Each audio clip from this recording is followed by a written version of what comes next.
Sejak Polda Jabar melirik sketsa wajah terduga pelaku kasus pembunuhan ibu dan anak di Subang, sampai sekarang teka-teki tentang siapa orang yang mirip dalam sketsa wajah pelaku tersebut terus berkembang. Namun sebelum kita lanjut, jangan lupa tekan tombol subscribe agar kalian tak ketinggalan info menarik lain. Polda Jabar berharap masyarakat mempercayakan sepenuhnya kepada tim penyidik dalam kasus pembunuhan Subang ini.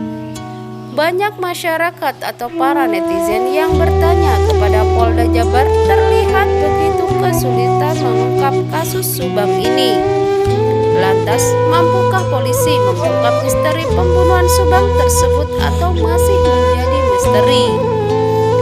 Dalam kasus Subang ini, polisi melibatkan ahli forensik Mabes Polri, Kombes Pol Dr. Sumi Hastri Purwanti. Ahli forensik Dr. Hastri melakukan 2 kali pemeriksaan forensik pada tubuh korban. Polda Jabar telah melakukan beberapa langkah dalam menyidikkan kasus Subang ini, mulai dari olah tempat kejadian perkara sebanyak 5 kali, otopsi jasad korban sebanyak 2 kali, hingga pemeriksaan terhadap 69 saksi. Saksi 69 yang sudah diperiksa, 15 diantaranya dari keluarga, 11 saksi yang saat itu melintas di TKP, 32 saksi untuk menentukan alibi, sedangkan 11 saksi lainnya tidak berhubungan dengan peristiwa, tapi diambil keterangannya, ungkap Dir Reserse Kriminal Umum Polda Jabar Kombes Pol Yani Sudarto. Penyidik juga telah memanggil 7 saksi ahli. Selain itu, penyidik telah menganalisis kamera pengawas atau CCTV di jalan sepanjang 50 km di sekitar TKP. Upaya terkait polisi memeriksa saksi potensial untuk mendapatkan sketsa wajah dari terduga pelaku pembunuhan. Sketsa wajah terduga pelaku juga sudah disebar ke seluruh kantor kepolisian di Indonesia. Beberapa waktu yang lalu, ahli terawang Head Kumai menggambarkan sosok pelaku pembunuhan Subang.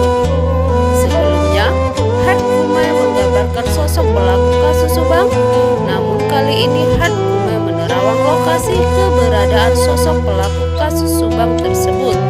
Sebagaimana yang pernah Head Kumai disampaikan oleh penyidik bahwa misalnya pelaku pembunuh kasus Subang diduga ada keterlibatan orang terdekat atau sekitar dari kedua korban pembunuh ibu dan anak di Subang ini.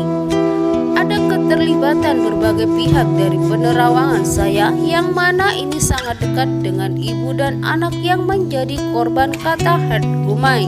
Dalam penerawangan Head Kumai, pelaku pembunuhan kasus Subang merupakan seorang laki-laki, tetapi pelaku tersebut tidak merasa bersalah atas perbuatan yang dilakukannya. Dia seperti tidak bersalah, merasa tidak melakukan apapun. Seseorang tidak merasa berdosa. Dia terlihat santai, bahkan ada sedikit senyum sinis di bibirnya, kata Head Kumai. Meskipun demikian, sosok pelaku kasus Subang merasa tidak bersalah, tapi menurut penerawangan, Head Kumai sudah muncul kegelisahan dan ketakutan. Kemungkinan sosok pelaku pembunuh kasus Subang tidak jauh dari area terjadinya eksekusi terhadap korban. Dan tidak hanya itu, sosok pelaku tersebut menurut Head Kumai masih terlihat bebas dan masih bisa bepergian kemana saja yang dia mau. Pelaku pembunuhan kasus Subang, Jawa Barat ini tidak jauh berada di area terjadinya pembunuhan. Sosok pelaku tersebut, laki-laki tersebut, sampai sekarang masih terlihat santai.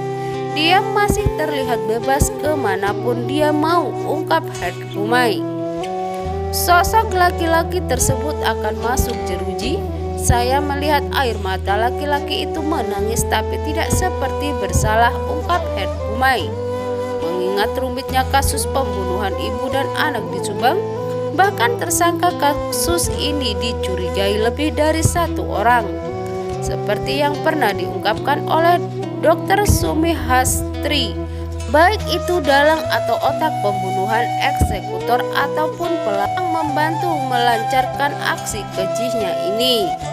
Laki-laki tersebut mencoba menyembunyikan, mencoba merahasiakan, mencoba menutupi kejadian cerita yang sebenarnya. Namun dia mencoba untuk mengelak ucap Herr Gumai. Nah, bagaimana menurut kalian?